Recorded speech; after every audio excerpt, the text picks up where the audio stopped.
আসসালামু আলাইকুম ওয়া রাহমাতুল্লাহ।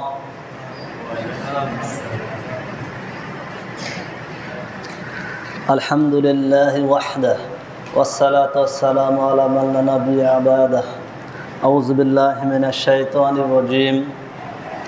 বিসমিল্লাহির রাহমানির রাহিম। ইন্নাল হামদালিল্লাহি নাহমাদুহু ওয়া নাস্তাঈনুহু ওয়া নাস্তাগফিরুহু ওয়া না'উযু বিল্লাহি মিন শুরুরি আনফুসিনা ومن سيئات أعمالنا من يهد الله فلا مضل له ومن يضلل فلا هادي له وأشهد أن لا إله إلا الله وحده لا شريك له وأشهد أن محمدا عبده ورسوله صلى الله عليه وعلى آله وصحبه وسلم. يا أيها الذين آمنوا اتقوا الله حق تقاته ولا تموتن إلا وأنتم مسلمون. يا أيها الناس اتقوا ربكم الذي خلقكم من نفس واحدة وخلق منها زوجها وبث منهما رجالا كثيرا ونساء واتقوا الله الذي تساءلون به والأرحم إن الله كان عليكم رقيبا. يا أيها الذين آمنوا اتقوا الله وقولوا قولا سديدا يصلح لكم أعمالكم ويغفر لكم ذنوبكم ومن يطع الله ورسوله فقد فاز فوزا عظيما. لقد كان لكم في رسول الله أسوة حسنة ولقد يسرنا القرآن للذكر فهل من مدكر. قل إن كنتم تحبون الله فاتبعوني يحببكم الله ويغفر لكم ذنوبكم والله غفور رحيم. فاسألوا أهل الذكر إن كنتم لا تعلمون بالبينات والزبور. أعوذ بالله من الشيطان الرجيم. قل إن كنتم تحبون الله فاتبعوني يحببكم الله ويغفر لكم ذنوبكم والله غفور رحيم. يا أيها الذين آمنوا أطيعوا الله وأطيعوا الرسول وأولي الأمر منكم. يا أيها الذين آمنوا قوا أنفسكم وأهلكم نار. يا أيها الذين آمنوا اتقوا الله وذروا ما بقي من الربا إن كنتم مؤمنين فإن لم تفعلوا فزانوا بحرب من الله ورسوله. قل هل يستوي الذين يعلمون والذين لا يعلمون الذي خلق الموت والحياة ليبلوكم أيكم أحسن عملا وهو العزيز الغفور. حرمت عليكم الميتة والدم ولحم الخنزير وما أحل لغير الله به وما خلقت الجن والإنسان إلا ليعبدون.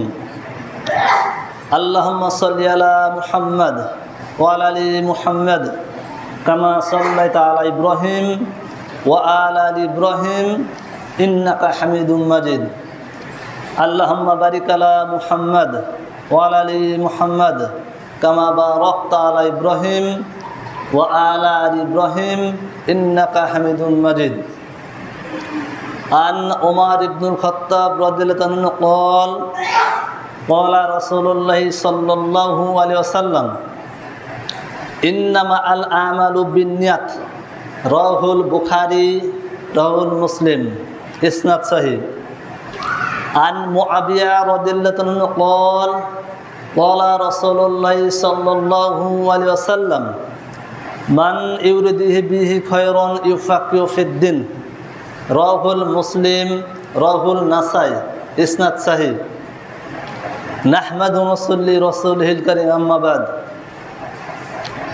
সম্মানিত উপস্থিতি, যে মহান আল্লাহ সুবহানাহু ওয়া তাআলা আমাদের প্রত্যেককে পৃথিবীর শত কাজের ব্যস্ততার মধ্যেও মসজিদে এসে 2 রাকাত সালাত আদায় এবং খুতবা শ্রবণের উদ্দেশ্যে আসার তৌফিক দান করেছেন, সেই জন্য সেই মহান আল্লাহর দরবারে আমরা অন্তরের অন্তঃস্থল থেকে কৃতজ্ঞতা জ্ঞাপন করি। সকলে বলি আলহামদুলিল্লাহ। এরপর পরে শতকোটি দুরূদ ও সালাম বর্ষিত হোক পৃথিবীর সর্বশ্রেষ্ঠ নবী ও রসুল মুহাম্মদ সাল্লাল্লাহু আলাইহি ওয়াসাল্লামের প্রতি। সকলে বলি আল্লাহুম্মা সাল্লি আলা, আল্লাহুম্মা বারিক আলা। আমাদের আজকের খুতবার বিষয়বস্তু কিয়ামতের আলামত, প্রথম পর্ব। এই বিষয়টা নিয়ে ইনশাল্লাহ আমরা 3 পর্বে আলোচনা করব। তো আজকে আমরা ইনশাল্লাহ প্রথম পর্বে আলোচনা করব। কিয়ামত এই শব্দের আবিধানিক অর্থ হচ্ছে ধ্বংস হয়ে যাওয়া বা পুনরায় সেটা গঠন করা। 2 ধরনের অর্থই প্রকাশিত হয়। ইসলামী শরীয়তের পরিভাষায় গোটা দুনিয়াটা ধ্বংস হওয়ার পর প্রত্যেকটা জিন এবং মানুষ তাদের কৃতকর্মের আমলের পুরস্কার স্বরূপ আল্লাহ সুবহানাহু ওয়া তাআলার সামনে দণ্ডায়মান হওয়ার প্রক্রিয়াকে বলা হয় কিয়ামত। কিয়ামত বিষয়ে জানা, এটা আমাদের জন্য কেন জরুরি, কিংবা এর উপকারিতা কি, এটা আমাদের আগে বুঝতে হবে। প্রথম বিষয় হচ্ছে কিয়ামত হচ্ছে মৌলিক যে 7টি বিষয়ে বিশ্বাস করতে হয় আমাদের অদৃশ্য বিষয়ের উপর, তার মধ্যে হচ্ছে একটি। সহিহ বুখারী প্রথম খণ্ড কিতাবুল ঈমান হাদিস নাম্বার 50, সহিহ মুসলিম প্রথম খণ্ড হাদিস নাম্বার 9। একদা জনক একজন ব্যক্তি মসজিদে নববীতে রাসূল সাল্লাল্লাহু আলাইহি সাল্লামের কাছে আসলেন। আসার পর তার সামনে হাঁটু গেড়ে বসলেন। বসার পর রাসূল সাল্লাল্লাহু আলাইহি সাল্লামকে জিজ্ঞেস করছেন যে আমি আপনার কাছে কিছু জানতে চাই, কিছু প্রশ্ন করতে চাই। তো সেই ব্যক্তি আল্লাহ রাসূল সাল্লাল্লাহু আলাইহি সাল্লামকে প্রশ্ন করলেন যে আসলে ঈমান কি জিনিস, ঈমানটা কি জিনিস। আল্লাহ রাসূল সাল্লাল্লাহু আলাইহি সাল্লাম তিনি উত্তর দিলেন, ঈমান হচ্ছে এই যে তুমি আল্লাহর উপর বিশ্বাস রাখবে। কার উপর? আল্লাহ সুবহানাহু ওয়া তাআলার উপর। দ্বিতীয়ত তুমি ঈমান আনবে বা বিশ্বাস করবে আল্লাহ সুবহানাহু ওয়া তাআলার ফেরেশতাগণের উপরে। তৃতীয় নম্বর, তোমাকে বিশ্বাস স্থাপন করতে হবে আল্লাহ সুবহানাহু ওয়া তাআলা পৃথিবীতে যে সমস্ত নবী রাসূল পাঠিয়েছেন, পৃথিবীতে যে আল্লাহ সুবহানাহু ওয়া তাআলা পয়গম্বর পাঠিয়েছেন, এর উপর তোমাকে বিশ্বাস রাখতে হবে। চতুর্থ বিষয়, আল্লাহ সুবহানাহু ওয়া তাআলা যত নবী রাসূলগণ এসেছেন তাদের মধ্যে কাউকে কাউকে তিনি কিতাব প্রদান করেছেন, আসমানি কিতাব। এটার উপর ঈমান রাখতে হবে।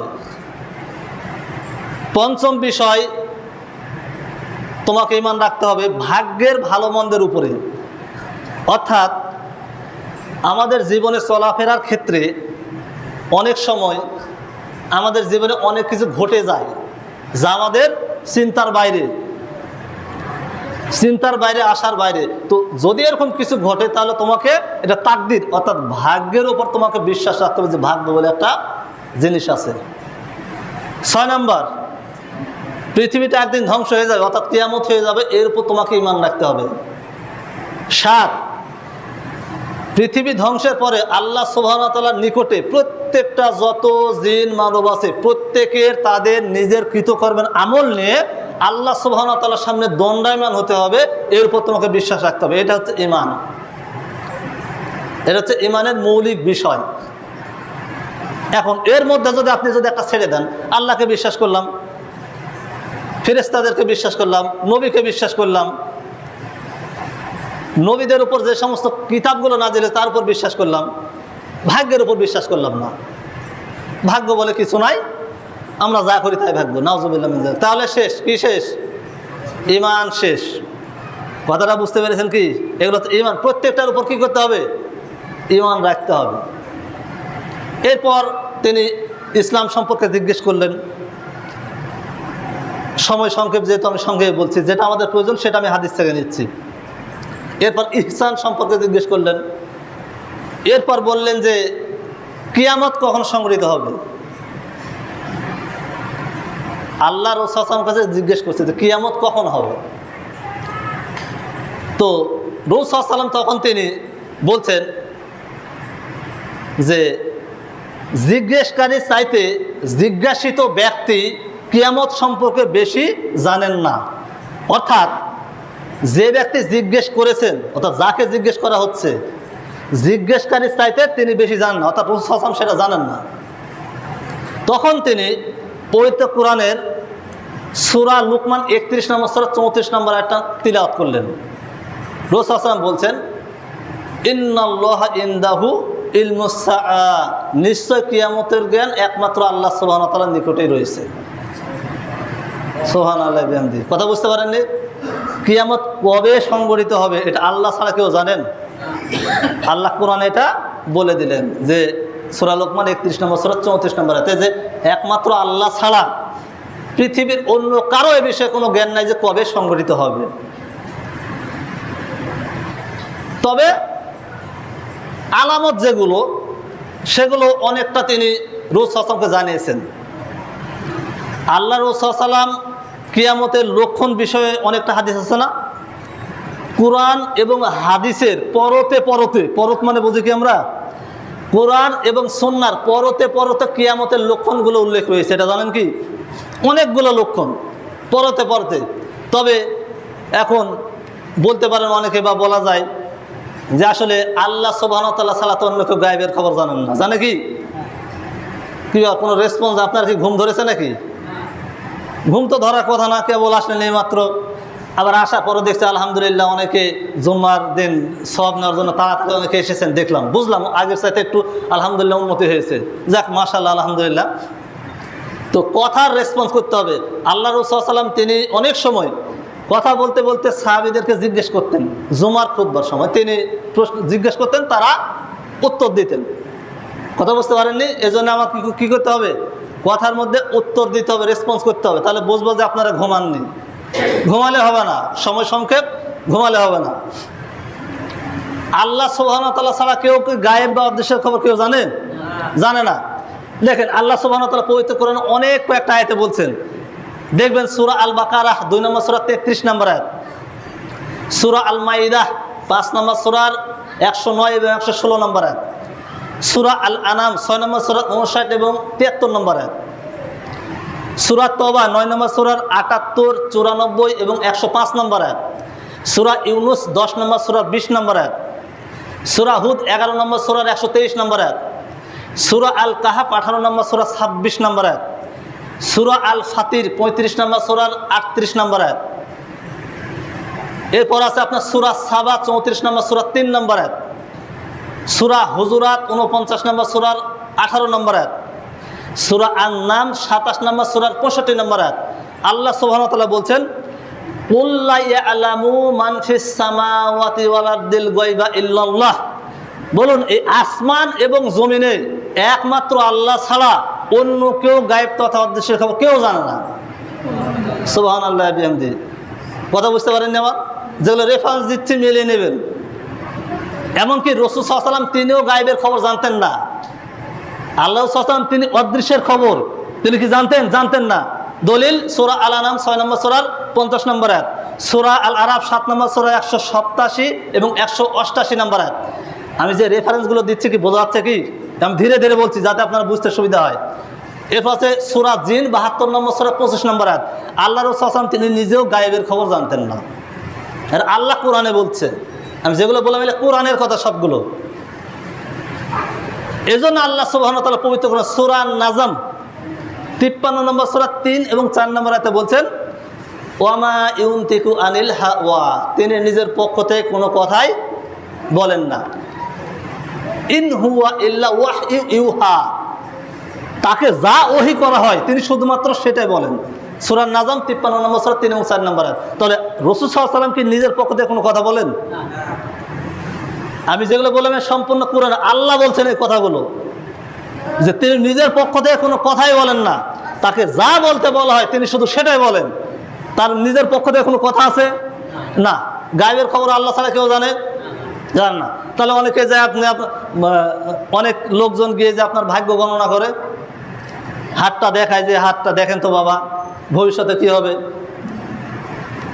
গণকের কাছে যায় না, এটা শিরক। আল্লাহ ছাড়া কি কার ক্ষমতা আছে? না, কিন্তু যায়, অনেকে যাচ্ছে।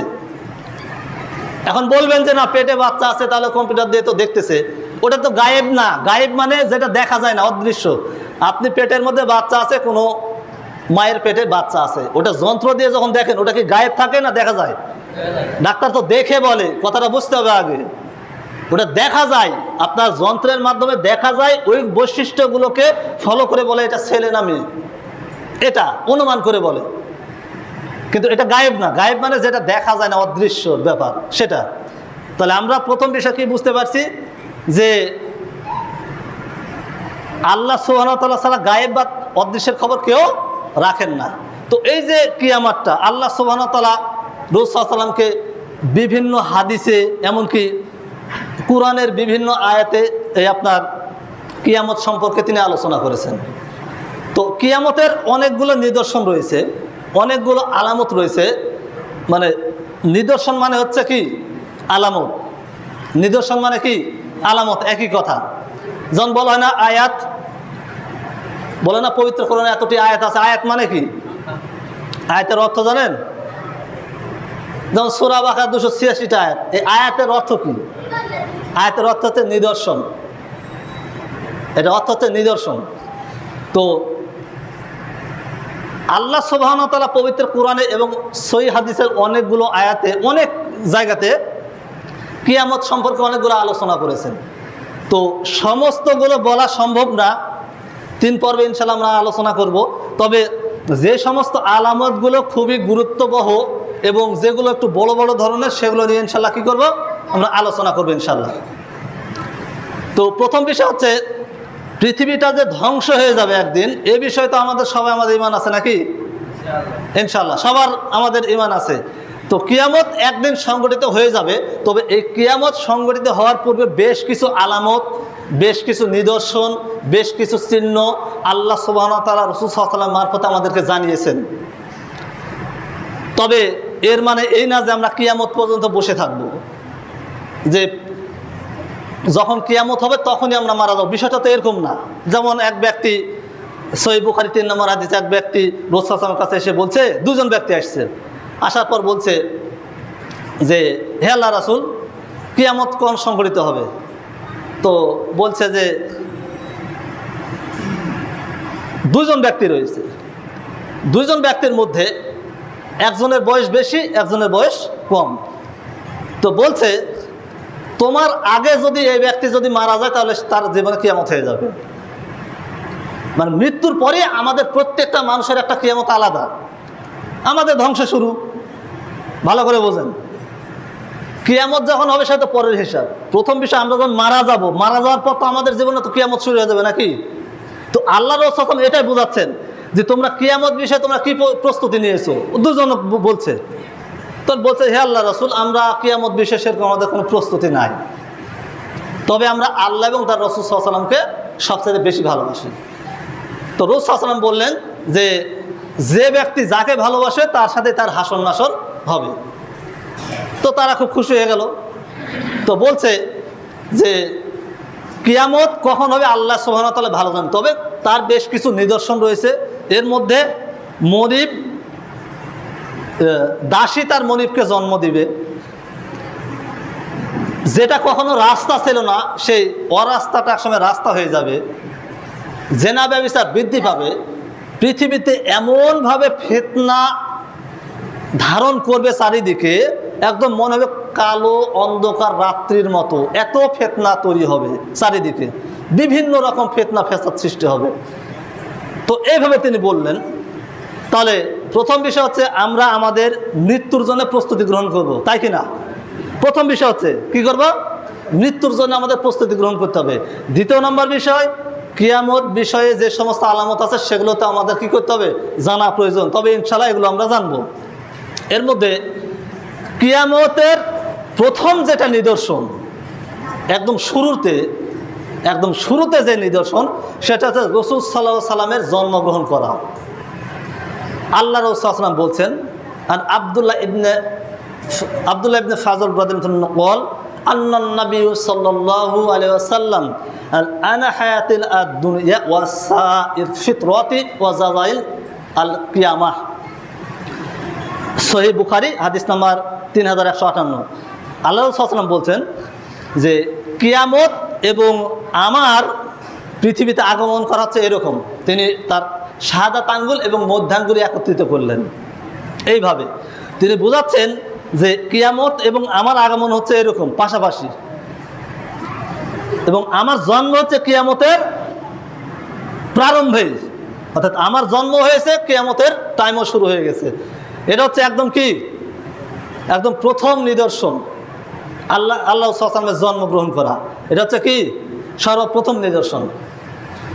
দ্বিতীয় নম্বর নিদর্শন, সেটা হচ্ছে কাফেররা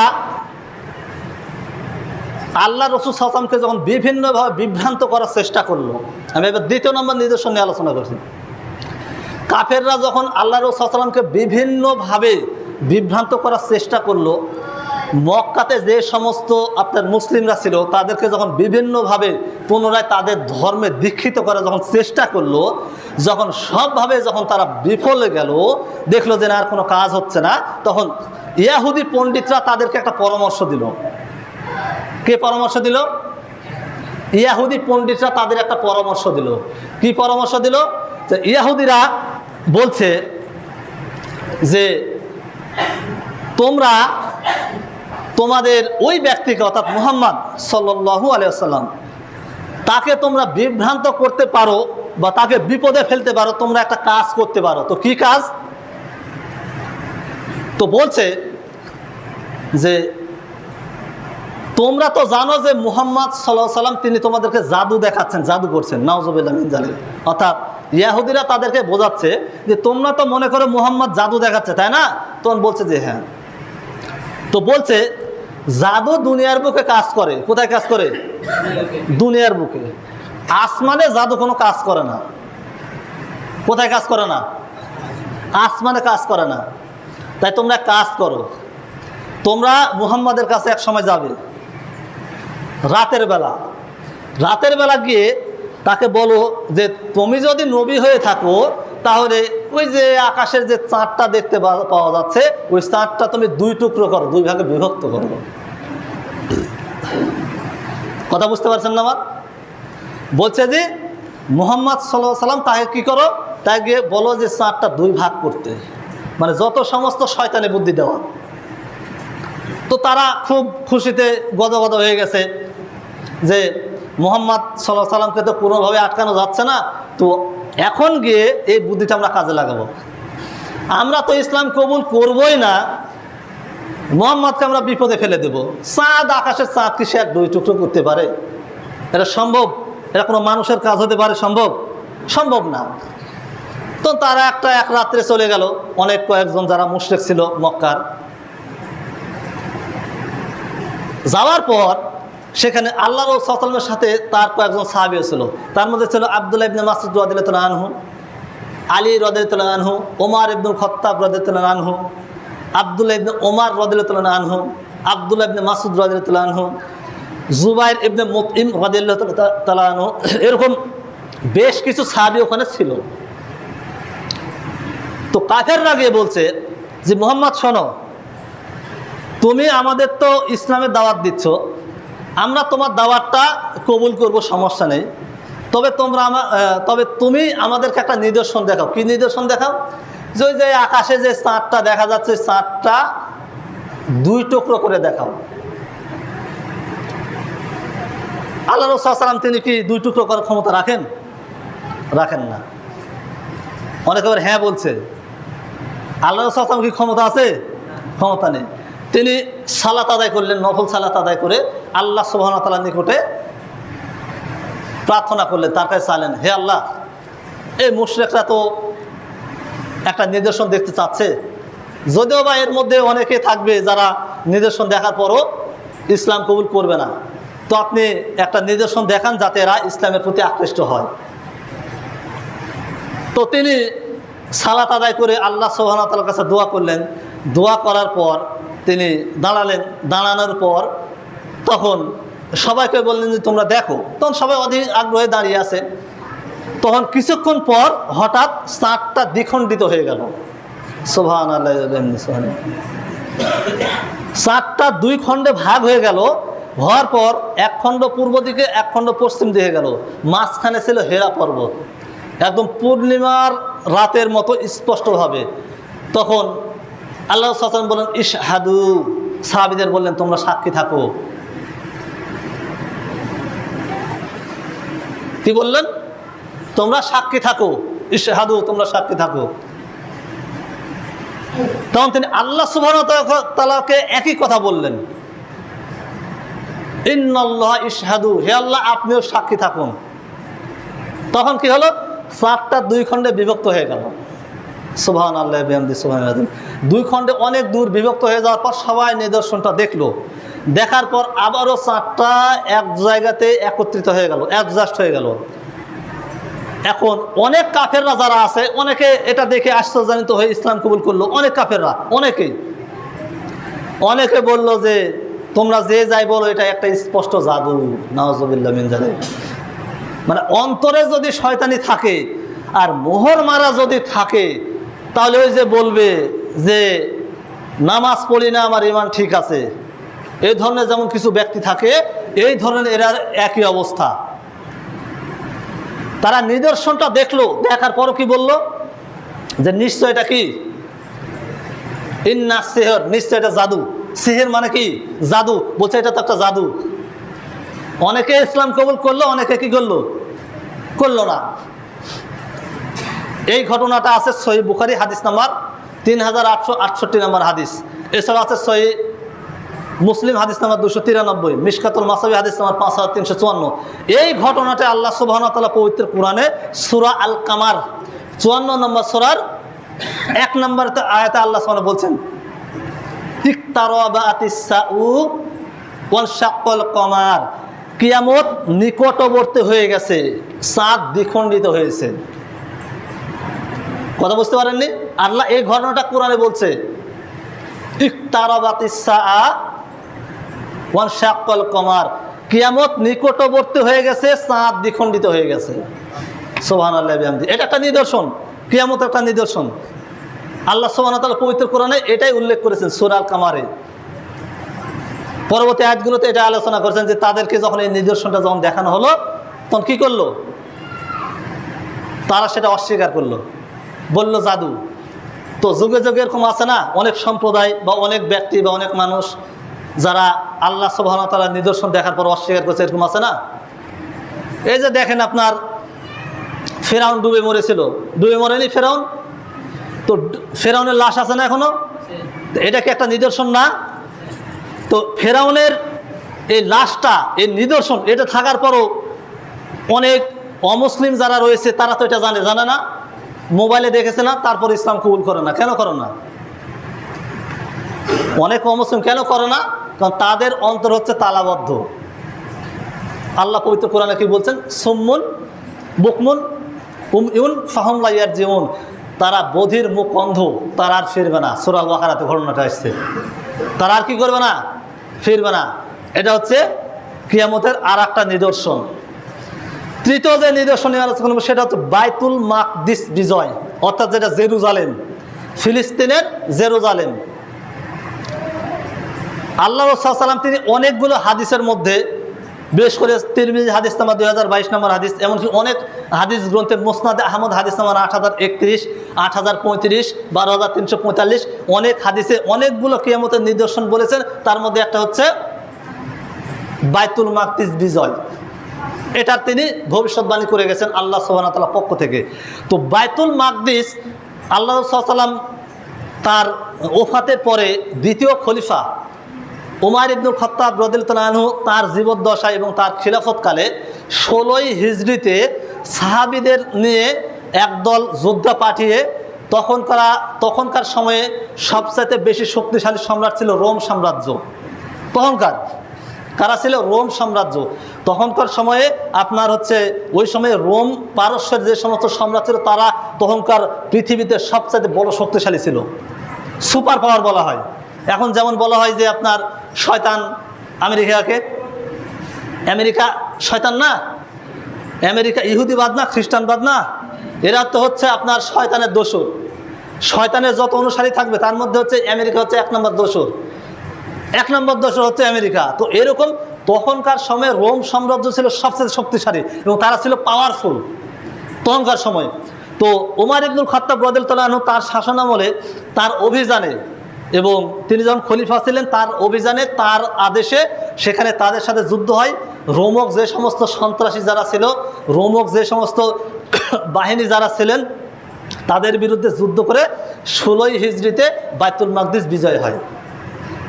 এরপর দীর্ঘদিন যাবৎ চলতে থাকে, এরকম চলতে মুসলিমদের বিভিন্ন পাপাচারের কারণে, বিভিন্ন মতের কারণে, বিভিন্ন বিভ্রান্তির কারণে, বিভিন্ন ফিরকার কারণে আল্লাহ সুবহানাহু ওয়া তাআলা সেখানকার দায়িত্ব আবার কেড়ে নেন, আবার কাফেরদের হাতে যায়। এরপর 583 খ্রিস্টাব্দে সেখানে আইয়ুবী শাসনামলে, অর্থাৎ সালাউদ্দিন আইয়ুবীর নাম শুনেছেন? সালাউদ্দিন আইয়ুবী শোনেননি মনে হয়। এখন যদি বলি নায়কের নাম শুনেছেন, ঠিকই বলবেন যে হ্যাঁ শুনেছি। সালাউদ্দিন আইয়ুবী রাহিমাহুল্লাহ তিনি ছিলেন 583 খ্রিস্টাব্দে, তিনি খ্রিস্টানদের ইহুদিদের সেখান থেকে ধ্বংস করে বাইতুল মাকদিস বিজয় করেছিলেন। তো ইসলামের যে সমস্ত যারা আপনার জিহাদি যে সমস্ত নায়ক ছিল তাদের ইতিহাস আপনারা জানেন না, কার ইতিহাস জানেন?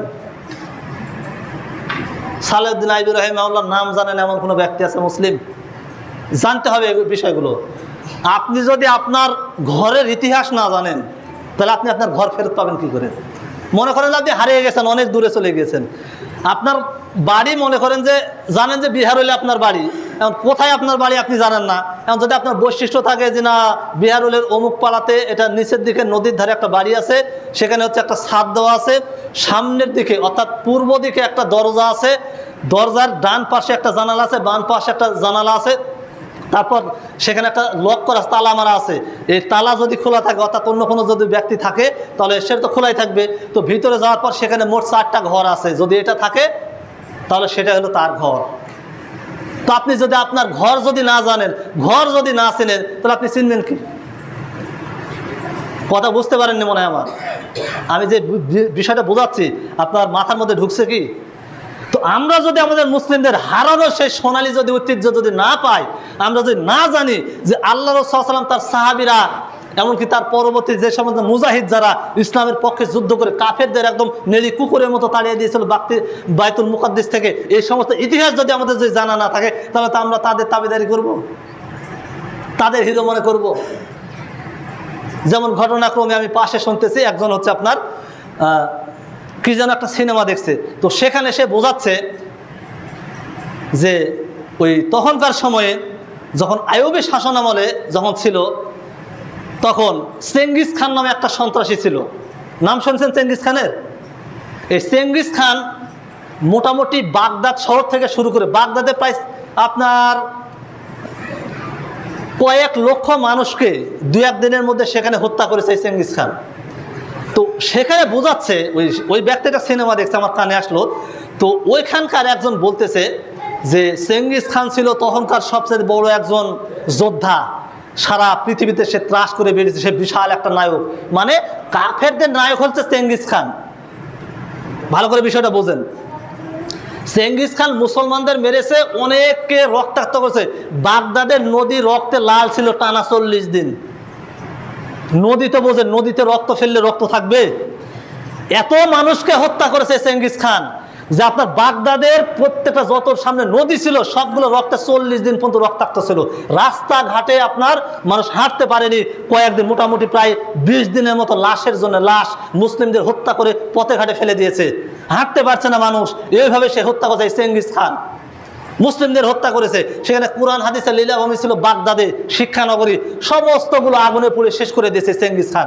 তো সে বোঝাচ্ছে যে চেঙ্গিস খান ছিল তৎকালীন সময়ে অনেক বড় একজন মাফিয়া, অনেক বড় একজন নায়ক, তা বোঝাচ্ছে। মানে কাফেররা বোঝাচ্ছে চেঙ্গিস খানকে চিনো, অথচ আমরা চিনি না আমাদের নায়কদের, আমাদের মুজাহিদদের। কথা বুঝতে পারেননি? এই চেঙ্গিস খান কি করেছিল? লক্ষ লক্ষ মানুষকে হত্যা করে বাইতুল মাকদিস কি করেছিল? তার দখলে নিয়েছিল। এই সালাউদ্দিন আইবি রহিমাহুল্লাহ তিনি গিয়ে এই চেঙ্গিস খানকে একদম শেষ করেছে পৃথিবী থেকে।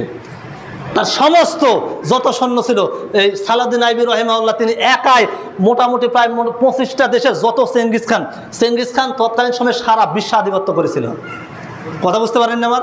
চেঙ্গিস খানের তখনকার তৎকালীন সময়ে চেঙ্গিস খানের যদি কোনো কুকুর নাম শুদ্ধ কুকুর, সেই কুকুর পর্যন্ত ভয় পালাতো।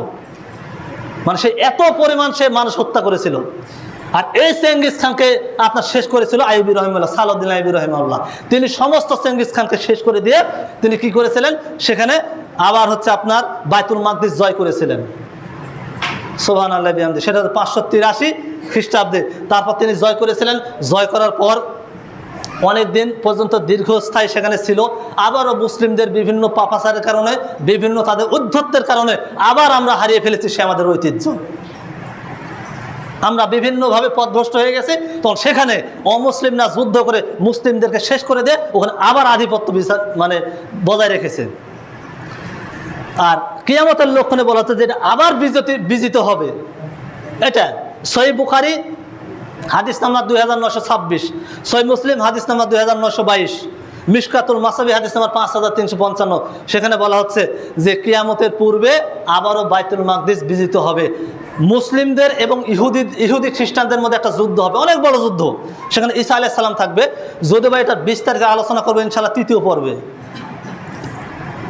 মুসলিম এবং ইহুদি খ্রিস্টানদের মধ্যে যে যুদ্ধ, ইমাম মাহাদি যখন আসবেন, ঈসা আলাইহিস সালাম যখন আসবেন, তখন কীভাবে যুদ্ধ হবে এটা ইনশাআল্লাহ আমাদের 3য় পর্বে আলোচনা হবে। তো আমি সংক্ষেপে বলছি আজকে। তো আপনার ওই যখন কিয়ামতের নিকটবর্তী হবে তখন মুসলিম এবং কাফেরদের মধ্যে যুদ্ধ হবে। সহিহ বুখারী 2926 নম্বর হাদিস। তখন যখন ইহুদির সাথে যখন যুদ্ধ হবে তখন ইহুদিরা তারা গাছের আড়ালে, পাথরের আড়ালে লুকাবে। মানে আমাদের মতো যে সমস্ত কাপুরুষ এখন আছে এগুলোর ইনশাল্লাহ মরার পর যখন বীর পুরুষ যখন আসবে তখন তো আপনার ওই ফিলিস্তিনের তাদের হয়ে আপনার সারা পৃথিবীর মুসলিমদের হয়ে যখন ইহুদি খ্রিস্টানদের বিরুদ্ধে যখন মুসলিম যখন আবার যুদ্ধ করবে, তখন যুদ্ধের ময়দানে তখন ইহুদিরা মার খেতে খেতে গাছের পিছনে যাবে। কোথায় লুকাবে? গাছের পিছনে, পাথরের আড়ালে লুকাবে। তখন গাছ এবং পাথর বলবে, গাছ এবং পাথর তাদেরকে ডেকে বলবে, ও হে মুসলিম শোনো, আমার পিছনে ইহুদি লুকিয়ে আছে, তাকে মারো, হত্যা করো। গাছ পাথর তখন কথা বলবে। মানে এরা কত বড়, এরা শয়তান, এরা কত বড় হারামি, এরা কত বড় নেমক হারাম। ভেবে দেখেন যে যারা এখন বর্তমান এই যে আপনার ইসরায়েল আছে না, আসলে এটা হচ্ছে ফিলিস্তিনিদের জায়গা।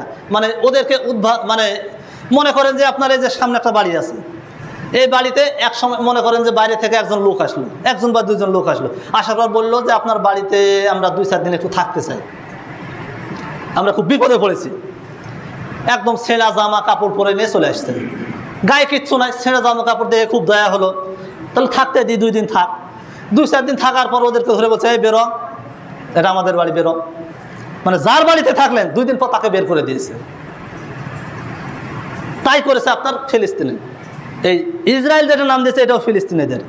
এরা ওই যখন মার খেয়ে যখন চলে আসলো আইয়ুবী রহিমাহুল্লাহ তার কাছ থেকে, পরবর্তীতে যে হিটলারও যখন মারলো তখন কী করলো তারা ওই আপনার ল্যাংটা বস্ত্র পরে, মনে করেন পায়ে স্যান্ডেলও নাই, যে আপনার চোরের মতো বেশি আসলো, আসার পরে এরা আশ্রয় দিল। আশ্রয় দেওয়ার পর কয়েকদিন পর বলতে, তোমরা বেরো বেটা। তো তাদের ঘর থেকে তাদেরকে বের করে দিল। ঘটনা হচ্ছে এটা, ফিলিস্তিনের ঘটনা হচ্ছে এটা। তো এটাও ইনশাল্লাহ একদিন বিজিত হবে কিয়ামতের পূর্বে। হাদিসে আসছে সেদিন কি করবে? মুসলিমরা কাফেরদের বিরুদ্ধে যুদ্ধ করবে। যুদ্ধ করতে করতে ইহুদিরা তারা কি করবে? গাছের আড়ালে, পাথরের আড়ালে তারা লুকাবে। তখন গাছ পাতো তাদেরকে আহ্বান করে বলবে যে আমার পিছনে ইয়াহুদি আছে, তাকে শেষ করো। তখন মুসলিমরা তাদেরকে ধরবে আর জবাই করবে, ধরবে আর জবাই করবে, তাদেরকে হত্যা করবে। এইভাবে একদিন পৃথিবীতে ইনশাআল্লাহ কী হবে, একদিন আপনার ইসলামটা পুরোপুরি কায়েম হবে কিয়ামতের পূর্বে। এটা হাদিসে আসছে, ইনশাআল্লাহ হবে। এটার বিস্তারিত আলোচনা ইনশাআল্লাহ কোন হবে, তৃতীয় পর্বে ইনশাআল্লাহ আমরা বিস্তারিতভাবে এটা আলোচনা করব। তো একটা বিষয় আমাদের মনে রাখতে হবে যে এই কিয়ামতের যে নিদর্শনগুলো অনেকটা হয়ে গেছে, অনেকটা ইনশাআল্লাহ হবে। সামনে জুমা ইনশাআল্লাহ আলোচনা হবে, তারপরে জুমা ইনশাআল্লাহ এই টানা ইনশাআল্লাহ 2 জুমা ইনশাআল্লাহ আলোচনা করব। তো এখান থেকে আমাদের অনেক শিক্ষণীয় বিষয় আছে। তো প্রথম বিষয় হচ্ছে যে আমরা এখানে যারা রয়েছি, আমরা এই কিয়ামতের পূর্বে যে সমস্ত বিভিন্নগুলো আপনার ঘটনা বা দুর্ঘটনা যেগুলো ঘটছে, এগুলোর মধ্যে আমরা সামিল আছে কিনা এটা আমাদের কিন্তু বিবেচনা করে দেখতে হবে। আমরা যদি ওই কাজের মধ্যে যদি অন্তর্ভুক্ত হয়ে থাকি, যেমন কিয়ামতের আরেকটা নিদর্শন কি, যে কিয়ামতের পূর্বে লোকজন দাঁড়ি পাল্লায় কম দেবে, অর্থাৎ ওজনে কম দেবে। মাছ বিক্রি করতে গেছেন, আম বিক্রি করতে গেছে, ধান বিক্রি করতে গিয়েছে, আলু বিক্রি করতে গিয়েছে, যে কাজই করতে যাক না কেন তারা কি করবে, তারা ওজনে কম দেবে। এটা হচ্ছে কিয়ামতের লক্ষণ। আচ্ছা, এখন দেয় না? বর্তমানে যে কোনো জায়গাতে বেশিরভাগ দোকানে দেয় না, মাপে ওজনে কম দেয় না, দেখবেন সুযোগ পেলেই দেবে। এটা হচ্ছে একটা কিয়ামতের লক্ষণ। তো যাই হোক, এই বিষয়গুলো আমাদেরকে বুঝতে হবে এবং সামনে ইনশাআল্লাহ আরও আলোচনা হবে ইনশাআল্লাহ 2 জুম্মাতে। আমরা ইনশাআল্লাহ এই বিষয়টা বোঝার চেষ্টা করব। তো যাই হোক, মহান আল্লাহ সুবহানাহু ওয়া তাআলা আমাদেরকে এই বিষয়গুলো বোঝার তৌফিক দান করুন, আমিন। অনেক ব্যক্তি আমাদের মধ্যে আসেন যারা অসুস্থ, আল্লাহ সুবহানাহু ওয়া তাআলা তাদেরকে সুস্থতা দান করেন, আমিন। অনেক ব্যক্তি এখনও সালাত আদায় করেন না, আল্লাহ সুবহানাহু ওয়া তাআলা তাদেরকে 5 ওয়াক্ত সালাত আদায় করে তৌফিক দান করেন, আমিন। অনেক ব্যক্তি এখনো হতাশাগ্রস্ত, আল্লাহ সুবহানাহু ওয়া তাআলা তাদের হতাশাগুলো দূর করে দেন। অনেক ব্যক্তি ঋণগ্রস্ত আছেন, আল্লাহ সুবহানাহু ওয়া তাআলা যেন তাদের ঋণগুলো পরিশোধ করার তৌফিক দান করেন, আমিন। ওয়া আখিরি দাওয়ানা আনিল হামদুলিল্লাহি রাব্বিল আলামিন।